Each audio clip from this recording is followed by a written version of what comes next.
muito obrigado, uma honra estar aqui com vocês. Aliás, que estúdio bonito, hein? Tô pra ver um estúdio mais bonito que eu visitei aqui nas minhas andanças pelo Brasil. Uma delícia trabalhar aqui e um prazer aqui estar com vocês. Obrigado, com certeza, bastante equipado aqui para receber todo tipo de autoridade, pessoas que fazem diferença, com certeza. Bom, pra gente iniciar a nossa conversa, quem é o Renan? Renan Santos é um cara de 42 anos, nascido em São Paulo, filho de um advogado, de uma psicóloga, vindo de um bairro operário lá de São Paulo, bairro da Moca, bairro de italianos ali. Fiz faculdade de Direito na USP, aprendi a fazer política ali dentro, comecei a arrumar minhas primeiras brigas com o petismo ali na faculdade.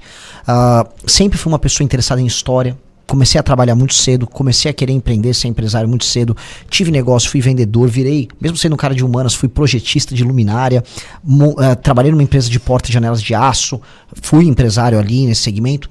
Tive todo o drama e a luta de ser um empresário no Brasil, fui sabotado por justiça trabalhista, aí retorno para São Paulo, fundo o Movimento Brasil Livre junto com meu irmão e com alguns amigos, né, um dentre eles o Kim Kataguiri, deputado federal, e ali a partir de 2015, 2016 derrubamos a Dilma Rousseff, organizando as maiores manifestações da história do Brasil. E aí, mas conforme o tempo passa, a gente percebe que para mudar o Brasil de verdade, a gente tem que entrar no jogo. As pessoas cobravam isso. Renan, não adianta ser só pedra, né? Só criticando quem tá lá. O que você propõe? Eu falei, então beleza, é isso? Então vou montar um partido. Aí montamos um partido chamado Missão, ele ficou pronto no final do ano passado, e com base nisso eu tô concorrendo agora como pré-candidato à presidência da República.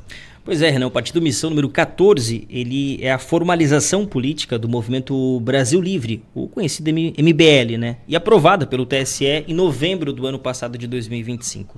Qual o trabalho do partido nas eleições desse ano e por que um partido tão jovem já tem uma pré-candidatura aí à presidência da República? Ótimo ponto, assim, eu tenho uma provocação no sentido positivo a sua pergunta, porque de fato os jovens, né, não só partidos jovens, mas pessoas mais jovens têm que ter direito a sentar à mesa para discutir o que é importante para o Brasil, porque os jovens, né, se eles ficarem inertes, eles vão pagar a conta das decisões tomadas pelas gerações anteriores e não vão tomar nenhuma decisão. A gente não senta na mesa para tomar a decisão, mas a gente fica com a conta, e é o que está acontecendo. Decisões muito estúpidas foram tomadas por gerações que infelizmente elegeram o PT por mais de 20 anos. Tá? A gente está vivendo um pacto de 88, pacto de uma Constituição que deu errado, só sobrou pra gente a conta, não ficou nenhum benefício.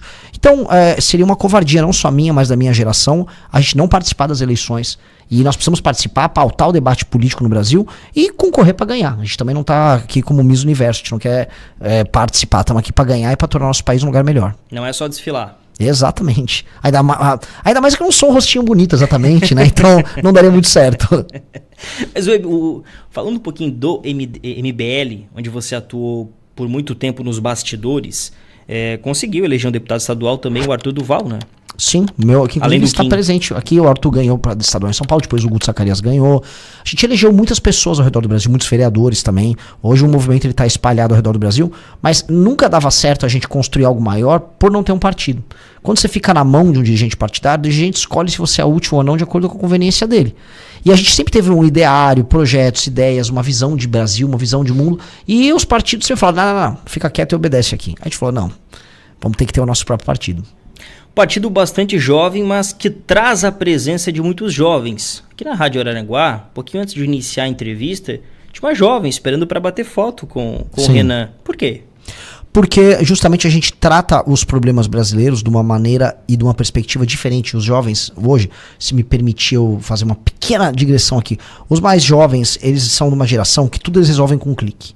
Eles querem respostas rápidas, é uma geração ansiosa nesse sentido, pro bem e pro mal. A parte boa do ansiosa ela não quer ficar presa em discussões inúteis. Quando eu era jovem, né, quando eu tinha lá meus 20 anos, eu estava na faculdade, as discussões sobre maioridade penal, as discussões sobre se aumentava ou não pena para crimes violentos, eram discussões gigantes. Se você nunca tomava nenhuma decisão, ficava só discutindo. A geração atual falou, não, eu quero resolver o problema. Me resolva o problema, igual eu resolvo um aplicativo num clique. Então, a gente quer administrar o Brasil num clique, no sentido de que muitas coisas que são óbvias precisam ser feitas. E os mais jovens entendem isso. E a gente traz soluções também diferentes, as famosas soluções fora da caixa para problemas diversos do Brasil. E aí, ao fazer isso, naturalmente isso ressoa com os mais jovens, é um processo natural. Mas resolver o Brasil num clique não deve ser uma tarefa fácil, né, Renan? A gente observa aí, tem STF, tem Câmara, tem Senado, tem o próprio presidente da República. Existe uma conjuntura ali de pessoas que estão respondendo por algo e projetando algo também. Ou seja, esse resolver num clique não recai apenas sobre o presidente. Olha, eu não falo em termos literais, eu vejo no clipe, mas isso significa resolver rápido. Nada no Brasil, infelizmente, é resolvido rápido. Nada, é verdade. Absolutamente nada. A gente não consegue andar com nenhuma agenda. Para passar uma reforma no Brasil, isso leva anos. E isso faz com que a gente fique para trás. O Poder Executivo no Brasil manda muito pouco. O que nós estamos propondo, antes de tudo, assim, você tem que saber onde você quer chegar. O nome do partido é Missão, porque não é assim, partido conservador, não sei o quê, partido de direita, não sei o quê. Não, assim, ó. Senso de missão. Missão você tem quando você quer chegar num lugar e você tem um prazo para chegar. Então nós sabemos já o que nós queremos, nós sabemos quais são nossas propostas. Quando você sabe o que você quer, você parte de uma base muito maior. Então assim, você já sabe o que você quer, você vai para a negociação e você vai trabalhar para a realização.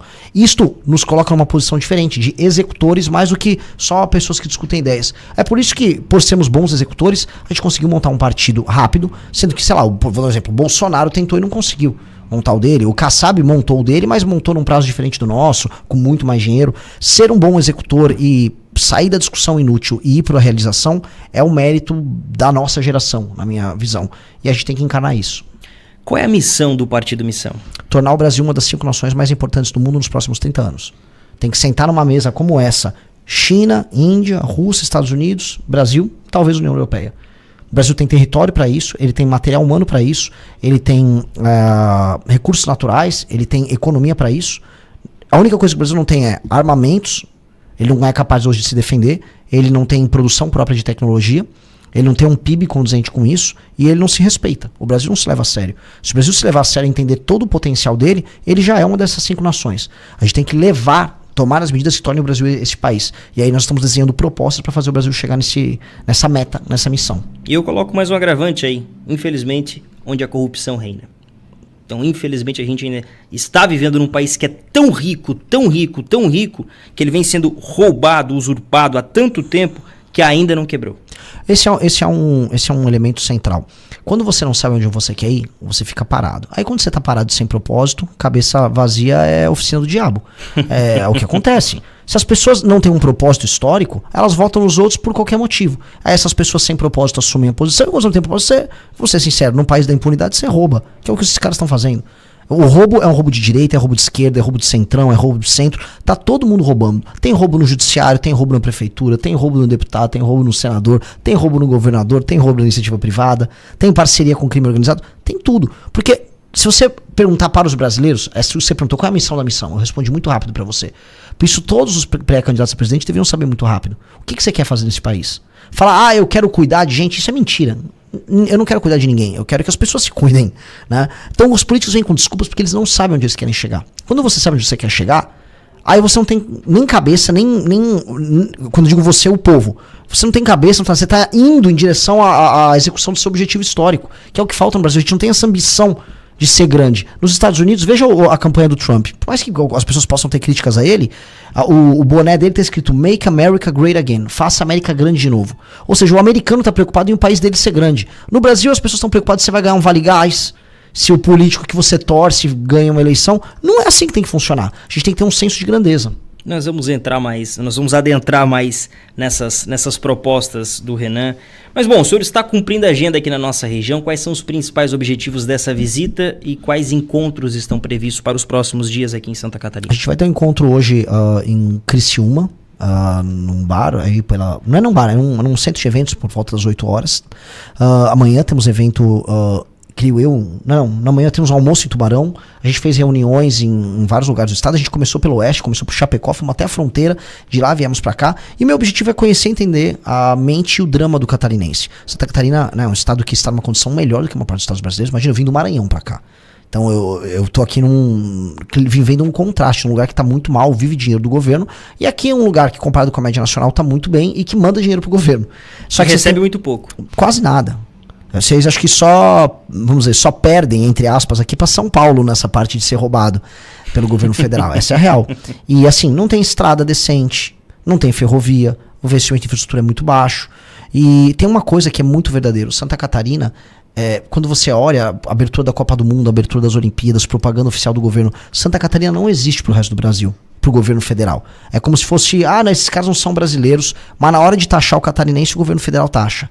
Então, o Brasil tem que começar a reconhecer Santa Catarina como um dos seus melhores lados. Ele tem que parar de olhar pra favela do Rio de Janeiro e falar, isso aqui é o melhor do Brasil. Ele tem que olhar para cidades pequenas e médias de Santa Catarina e falar, isso é o melhor do Brasil. O Brasil tem que ser mais Santa Catarina. E esse entendimento é um entendimento que o catarinense tem que ter e que o resto do Brasil tem que ter. E eu, vindo do Maranhão, rodando o estado do Maranhão, o abandono que é, e um estado que é o estado que mais recebe dinheiro do Pacto Federativo, Sim. proporcionalmente. A gente entende esse contraste e fala, olha, o governo olha muito mais pro Maranhão, mas o Maranhão não tá dando certo. E o catarinense, ninguém olha pra eles estão dando certo. Vamos ser mais Santa Catarina? Vamos tirar as lições daqui? Aí, eu estou produzindo conteúdo sobre cooperativismo, vamos fazer projetos sobre cooperativismo inspirado aqui em Santa Catarina para levar para Pernambuco? Vamos falar sobre a lógica do funcionamento das cidades, da sociedade baseada em confiança que vocês têm aqui. E vamos enfrentar os problemas que vocês têm aqui. Vocês estão começando a enfrentar problemas de geração de Cracolândia. Eu estava em Criciúma, eu vi uma Cracolândia lá, no bairro do Pinheirinho, bizarro, um negócio muito triste. E vocês estão começando se vocês não se protegerem, se a gente não proteger Santa Catarina, vocês vão começar a ter os mesmos problemas que eu vivi em São Paulo, que o povo do Rio viveu no Rio. Importante você adentrar nesse assunto. Nós temos algumas pautas aqui que a gente ouve poucas pessoas falarem. Quase nada. Por exemplo, o aumento significativo de pessoas em situação de rua. Muitos, na verdade, drogados de rua, que são agressivos, utilizam Bolsa Família, sabem dos seus direitos, não sabem dos seus deveres. E eles sustentam o seu vício e vagam, Renan, de uma cidade para outra. Parece que eles sabem o roteiro que eles estão fazendo. Esse é um problema público. Como resolver esse problema? A maior parte dessas pessoas precisam ser internadas de maneira compulsória. São duas maneiras que a gente precisa enfrentar esse problema. A primeira é na lei e a ordem. O traficante que está vendendo crack tem que ficar preso, se não pro resto da vida, por pelo menos 30, 40 anos. A gente tem que destruir as facções criminosas. O bairro do Pinheirinho, para dar bem nome, bem claro ali, lá em Criciúma que eu visitei, é um bairro que é tomado por uma facção local, Tropa do 2, Bonde do 2, uma coisa assim, que é aqui de Santa Catarina, que é uma espécie de uma filial do Comando Vermelho. Eles fazem a distribuição local de drogas. Todo mundo lá é o famoso nóia, só tinha nóia ali naquele trilho de trem. Boa parte daquelas pessoas sequer de Santa Catarina vivem naquele circuito de pobreza e dependência, e o dinheiro que eles gastam, alguns obtêm lá no CRAS, né, obtêm através de auxílios e ajudas, que infelizmente é o cidadão comum, trabalhador, sustentando o vício de outra pessoa. A gente sabe que isso está acontecendo. Então, de um lado, lei e ordem destruiu o crime organizado, e do outro, internação compulsória, porque muitas daquelas pessoas... Eu entrevistei um rapaz que estava claramente alterado ali, usuário de crack. Aquelas pessoas estão numa situação de desamparo e desalento, elas não têm condição de tomar decisões sobre o corpo delas, elas precisam ser internadas para se curarem do crack. Vai sair agora a vacina do crack, está sendo desenvolvida na Universidade Federal lá de Minas Gerais. Isso vai ser um alento monumental para acabar com esse flagelo. Temos que resolver essas pessoas. Algumas delas são pessoas que têm transtornos mentais e que provavelmente terão que ficar internadas por muito tempo. Outras podem ser recuperadas e voltar para uma vida produtiva e ser reinseridas. Do jeito que está, entretanto, não dá para ficar.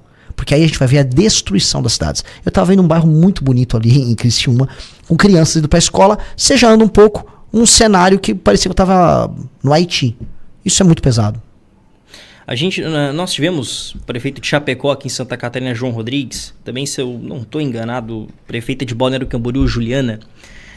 Eles estão realizando esse tipo de trabalho de internação compulsória. O que eles fazem? Eles fazem um trabalho de abordagem, eles abordam esse morador de rua, essa pessoa em situação de rua, e oferecem ajuda, né? Clínica, se a pessoa precisa se internar, dá todo um amparo de assistência social, e fala o seguinte: você quer mudar? Você quer ajuda? Não, eu não quero, então a gente vai pagar a sua passagem e você vai voltar para sua cidade de origem. Foram bombardeados, né? Foram extremamente atacados. Ou seja, quando você propõe algo como uma internação compulsória, com respeito a esse assunto, você está, de uma certa forma, degladiando com os direitos humanos. Eu estou degladiando com ONGs de direitos humanos. Os direitos humanos, eles partem do princípio que aquela pessoa é detentora de direitos e ela tem capacidade de exercer. Uma criança é detentora de direitos humanos, mas ela não consegue exercer plenamente, por isso que eu não posso exigir que uma criança firme um contrato numa empresa. Uma criança de 7 anos não vai fazer. Um usuário de crack está num status pior do que uma criança de 7 anos. Ela não consegue, vamos dizer, fazer suas necessidades fisiológicas como uma criança de 7 anos faz. Ela não consegue se controlar como uma criança de 7 anos. Portanto, as faculdades mentais delas colocam ela numa situação de vulnerabilidade em que ela precisa ser internada. Essa é a verdade. e essa pessoa não tem condição de deliberar, e aí é um outro ponto que essa turma de direitos humanos vem também entrar. Se ela pode escolher usar essa ou aquela rua de moradia, a rua é pública, ela não é privada, ele não pode privatizar a rua para ele morar lá, porque quando ele vai e mora numa praça, ele destrói uma rua, ele está destruindo um bairro, uma comunidade, uma vivência, a forma como aquelas pessoas se relacionam, e as pessoas pagam IPTU, e no Brasil é caro, é um imposto absurdo sobre propriedade que as pessoas pagam, então elas pagam IPTU e aí a rua delas é privatizada por um cracudo, isso eu acho absurdo. Aí vem um cara de direitos humanos. E os direitos humanos da mulher que não tem mais coragem de andar na rua com medo de ser assaltada? Ela perdeu o direito de ir e vir, que é uma derivada de um dos direitos fundamentais de primeira geração, que é o direito à liberdade. E aí?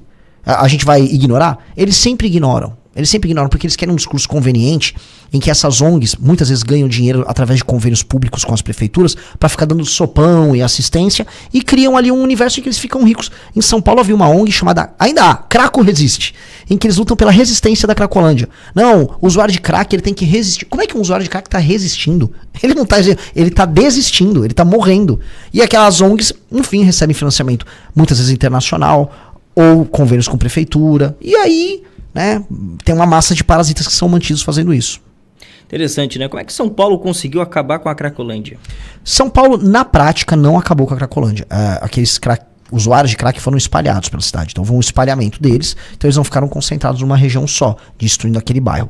Foi uma alternativa ali, eu não vou nem criticar, porque, assim, precisa acabar com a Cracolândia. Mas foi a alternativa que tanto o Tarcísio quanto o Nunes tinham para fazer aquele enfrentamento. A real é, a gente tem que facilitar a vida dos prefeitos e governadores, permitindo e facilitando a internação compulsória. Outra coisa, a gente está falando muito sobre isso. Nós precisamos catalogar todos os moradores de rua no Brasil. Nós precisamos separar quem são as pessoas que têm transtornos mentais que precisam ser internados. Não por causa do crack, eventualmente por um transtorno mental. Boa parte, o grosso do morador de rua ele é homem, poucos são mulheres. É um homem em geral com transtornos mentais e abandonado pela própria família. Aquilo de, vou te mandar pra sua família. A família às vezes nem existe, a família não quer ir por perto. Então essa pessoa, ela precisa de uma internação, ela precisa de um acolhimento. E se ela não aceitar, bom, a rua não é lugar para morar. Nos Estados Unidos o Trump está discutindo até uma legislação bem simples. Se você quiser ficar na rua, eles vão prender você. Porque no final você vai ter que ter uma sanção que impeça a pessoa de ficar na rua. A gente está falando, vamos permitir a internação. Há um grupo de pessoas que são passíveis de serem recuperadas e reinseridas economicamente. Sim, vamos fazer lugares de acolhimento, recebimento e de reinserção. Mas isso é um percentual. Outro percentual, e as pessoas precisam entender, são de pessoas com transtornos mentais que às vezes vai demandar que elas precisem ficar internadas. E hoje elas ficam tendo os direitos humanos delas violados. Vou falar aqui nos termos do ongueiro de esquerda. A mulher, quando fica na rua, ela é violentada sexualmente. Muitas ficam grávidas ali, nem sabem quem é o pai. Ela tá usando droga, ou ela tá vítima, tá à mercê de uma outra pessoa violenta que também tá fora de si.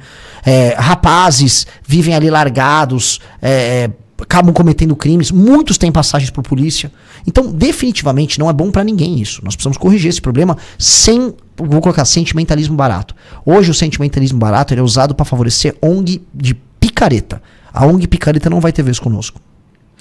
Bom, Renan, como é que você avalia hoje o atual cenário político e econômico do Brasil, pensando nas eleições deste ano? Horrível, horrível. Assim, eu sou muito otimista sobre o futuro do Brasil, mas o presente ele é horroroso. O maior escândalo de corrupção acontecendo e ninguém dando bola. As pessoas querem saber se o Neymar vai ou não vai pra Copa, e não se o Vorcaro delata ou não delata. Isso deveria ser a grande preocupação brasileira. O escândalo do Banco Master, que é um escândalo que pega a esquerda, começa governo do PT, passa para o governo Bolsonaro, tem todo o centrão envolvido, boa parte do mercado financeiro, judiciário, ministro do STF envolvido, e nada acontece. As pessoas não estão ligando, as pessoas meio que desistiram do Brasil. Economia, com o Brasil indo para uma rota em que a dívida está quase estourando, juros lá no alto, portanto custo de dinheiro muito alto, impostos também cada vez mais caros, né? Um futuro IVA, que vai ser o imposto que nós teremos, né? O pós-ICMS, que vai ser um dos mais caros do mundo, se não o mais caro do mundo, ou seja, uma situação horrorosa. É fácil de resolver? Em termos de medidas, é fácil, medidas. O problema é aquilo que você colocou no começo, é um problema político. Resolver isso vai sempre esbarrar em algum lobby político, alguma força que não quer que o Brasil ande. E aí está o problema do líder político. Nós precisamos eleger lideranças políticas muito capazes para desatar esse nó. E eu estou me colocando como uma liderança para resolver isso. Olha, aqui na nossa live, muita interação por parte da nossa audiência aqui no YouTube. A Jennifer Franco, ela fala o seguinte, retornando ao nosso assunto passado, concordo, em Florianópolis tem inúmeros casos de moradores de rua atacando pedestres sem motivo nenhum, batendo em criança, desferindo tapas ou socos e, claro, assaltando, roubando fios, que esse é um problema que, pelo amor de Deus, nós temos enfrentado esse problema aí, muitos municípios, não só aqui em Araranguá, mas é impressionante como eles são bons em roubar fios. Teve um vídeo esses dias que a gente colocou aqui para nossa audiência, pessoal, o cara tinha uma perna só e estava subindo no poste e furtando o fio. É um problema público esse, né, Renan? Bom, vai sair um vídeo meu sobre isso. A gente foi lá na favela do Pinheirinho, em Criciúma, e basicamente tinha aquelas fogueiras para derretimento da cobertura plástica ou de borracha ou vinil do fio para extrair o cobre, né? Então é um negócio que tem. E é assim que começa a destruir as cidades. Você começa a ter que destruir, os caras começam a roubar fio, eles começam a circular as ruas, eles começam a impedir que as pessoas andem nas ruas, aí as pessoas começam a colocar muros a mais altos nas casas, precisam colocar segurança, aí não conseguem andar com o celular na rua. Quando você vê, você vira um refém. É isso que aconteceu com São Paulo. Meus pais, quando moravam em São Paulo, nos anos 60, 70, São Paulo era uma cidade boa, mas ela passou por esse processo há muito tempo atrás. Vocês aqui em Santa Catarina têm que impedir isso. Eu quero ajudar a Santa Catarina a impedir isso. E eu quero que os outros lugares derrubem seus muros, porque essas cidades vão melhorar. Hoje, entretanto, o roubo do fio de cobre, né, o pequeno tráfico, é um negócio. É um super negócio. Virou negócio. Não é só quem furta, não. É quem compra. Lógico. Porque se tá roubando, se tá furtando, é porque tem gente comprando. Exato. Aí tem que pegar o receptador, quem revende, tem que fazer tudo isso. Mas assim, a gente precisa de um choque de lei e ordem. A real é que o Brasil, ele virou esculhambação. Esculhambação. E a gente precisa entender o porquê disso está começando a acontecer agora. Vocês estão tendo fluxos migratórios grandes para cá. A migração interna pode ser uma solução para muita coisa, mas ela pode ser uma geração de problemas também. Se ela não for controlada, ela vira problema. Vários países controlam isso. A Alemanha faz um determinado controle, a China faz um controle. Acho que em termos democráticos dá para a gente pensar uma maneira de mitigar uma migração que vai atrapalhar o modo de vida da cidade que recebe aquela pessoa. Acho que há como resolver isso.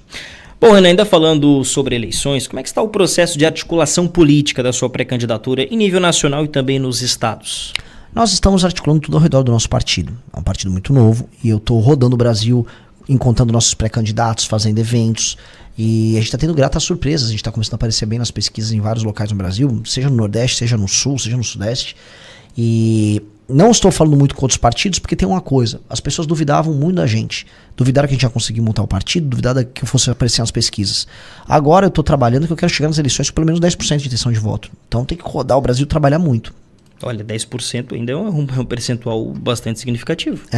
Mas assim, na pesquisa Atlas recente eu apareci com praticamente 5%, já na frente dos governadores.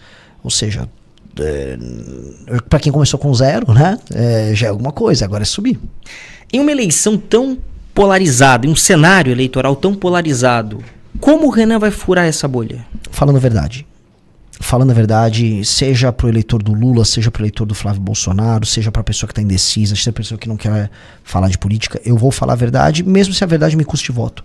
Eu acho que tem um elemento aqui, que quando tudo vira uma farsa, quando toda política é só fingição, é pose, é só grito de guerra, falar a verdade tem um poder revolucionário.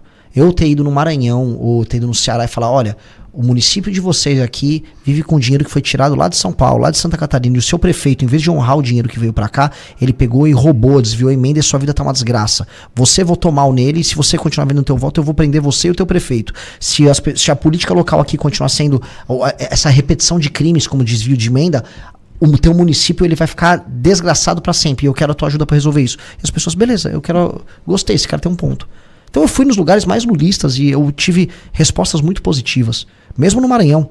Então isso me faz crer que quando eu falo a verdade em qualquer lugar, a verdade chega nos corações certos. E é isso, porque não me resta mais nada. Veja, eu não tenho o dinheiro que os outros têm.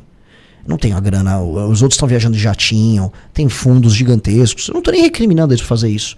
Eu rodei de carro Maranhão, eu furei pneu 7 vezes, 8 vezes, porque teve uma na volta. 8 pneus furados, assim, eu entendo agora quem faz de helicóptero, quem faz de... Não vou nem recriminar eles, mas eu não tenho o dinheiro deles. Eu tenho boas ideias, eu tenho um grupo muito bom, tenho pessoas boas ao redor do Brasil, e o que me resta é só falar a verdade e visitar essas pessoas. Olha, aqui na nossa live, Fabou SB, se fizer tudo o que está propondo, viramos país de primeiro mundo. É verdade. É verdade. É um comentário porque, de fato, não é fácil fazer isso. Não é. A discussão não é sobre o que, é sobre o como. O problema, como a gente falou aqui, veja, resolver a questão de morador de rua num país que trata da questão da lei e da ordem não deveria ser tão difícil. mas você citou as ONGs, todo esse trabalho, né? Os direitos humanos. Sim, é um trabalho de sabotagem. Imagina, a gente tem trabalhos de sabotagem em todas as áreas no Brasil. A gente estava vendo agora, né, na questão da Ferrogrão, lá no Mato Grosso, apareceu o Ibama, não, veja só, tem uma tribo indígena a 160 quilômetros daqui, cuidado, vocês têm que rever isso aí. Rever o quê? Rever o quê? Tava com o PSOL entrando com discussões bizantinas também sobre uma hidrovia. Ou seja, mesmo às vezes até quando tem a obra, quando a infraestrutura está montada, os caras tentam sabotar você até nisso. É um país que... Todo mundo fala Deus é brasileiro, mas parece que Deus abandonou o Brasil por um período e falou, agora vocês vão aprender o que é inferno. E a gente está aprendendo aqui, assim, o que é viver sob constante sabotagem. A gente é sabotado o tempo todo. Então é um país, assim, que é difícil. Só que a gente tem que botar muita energia. Porque outras grandes nações já passaram por momentos muito ruins e viraram o jogo. É a nossa hora de virar o jogo.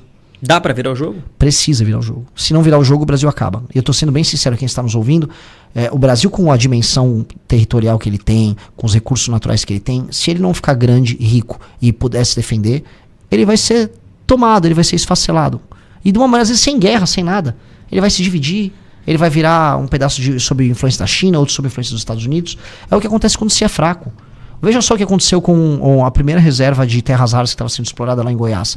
Veio lá uma empresa americana, já está explorando, vai mandar aquilo para os Estados Unidos, lá eles vão fazer ímãs, vão mandar um pedaço para a Inglaterra, eles vão começar a fazer equipamento para drone, motor para energia eólica, equipamento militar, semicondutor, e a gente aqui, não, mas estamos exportando.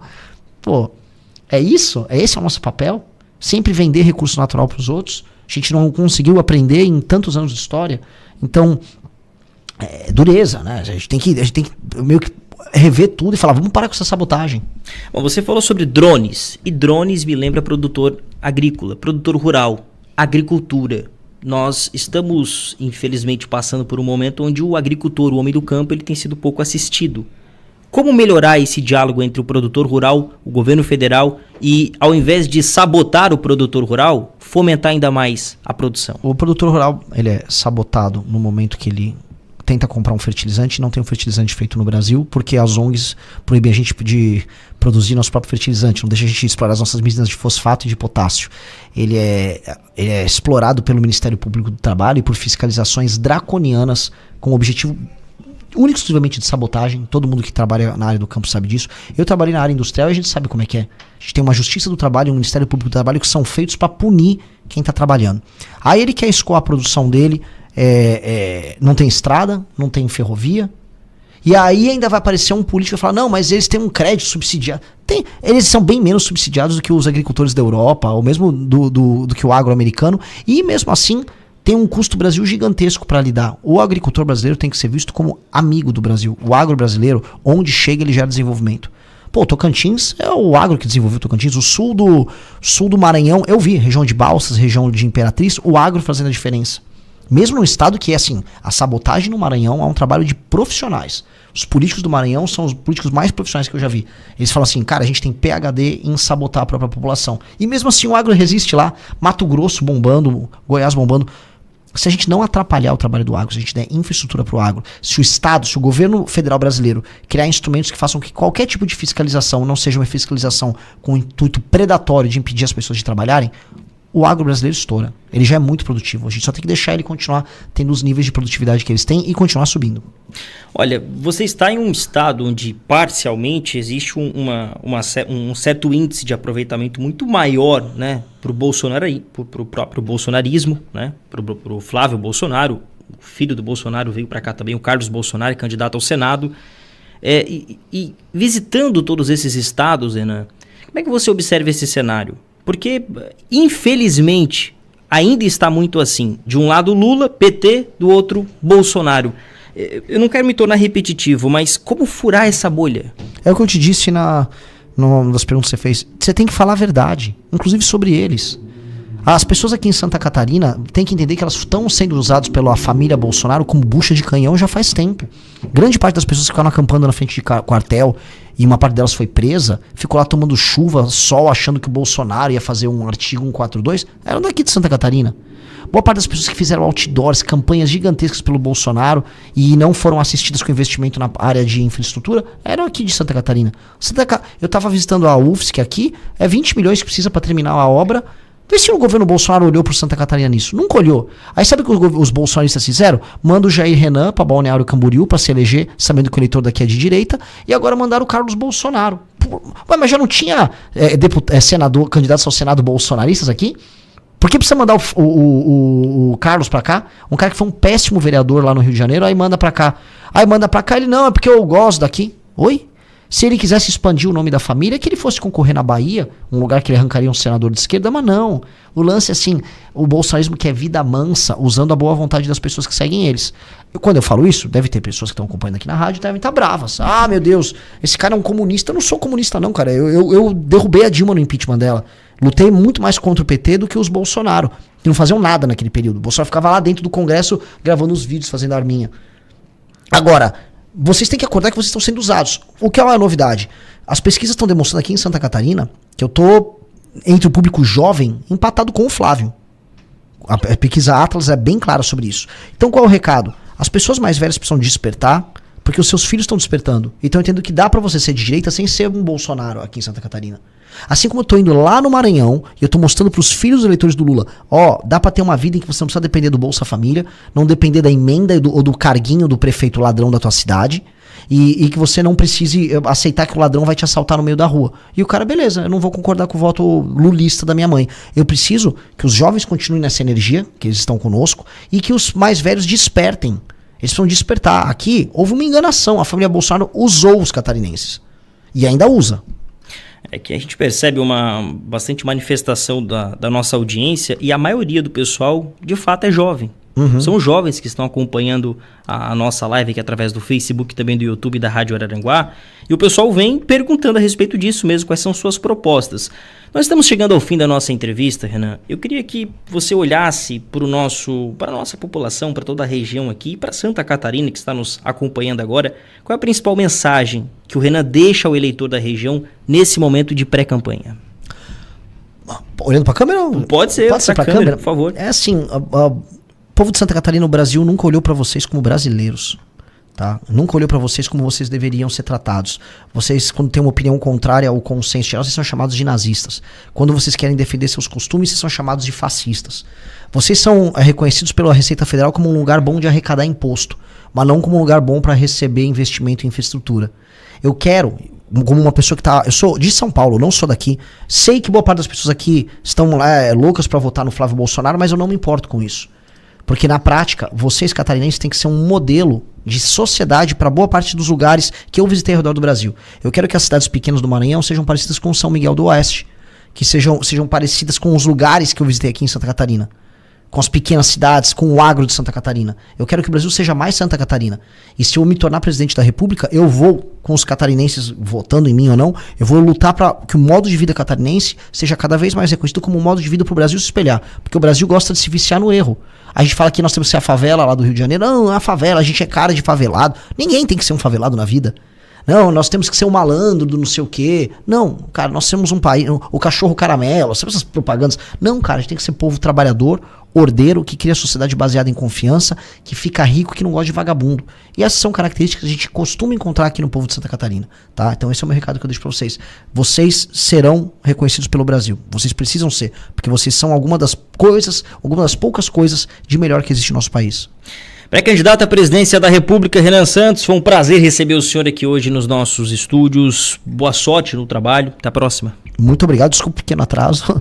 Tamo junto, valeu. Fala, meus queridos, aqui quem fala é o Alan do canal Inevitável Cortes. E no meu segundo mês postando cortes aqui no YouTube de figuras do Partido Missão e do MBL, eu faturei cerca de R$25 mil ou um pouquinho mais de $4 mil. E se você tem interesse em estar criando o seu próprio canal de cortes, eu preparei um treinamento 100% focado, mostrando o passo a passo para você estar conseguindo fazer seus cortes de figuras do Partido Missão e do MBL. Para acessar o treinamento é só clicar no primeiro link da descrição ou ler o QR Code que tá aparecendo aqui no meio da tela agora. E se você gostou desse vídeo, não se esqueça de deixar o like e se inscrever no canal. Te vejo no próximo vídeo.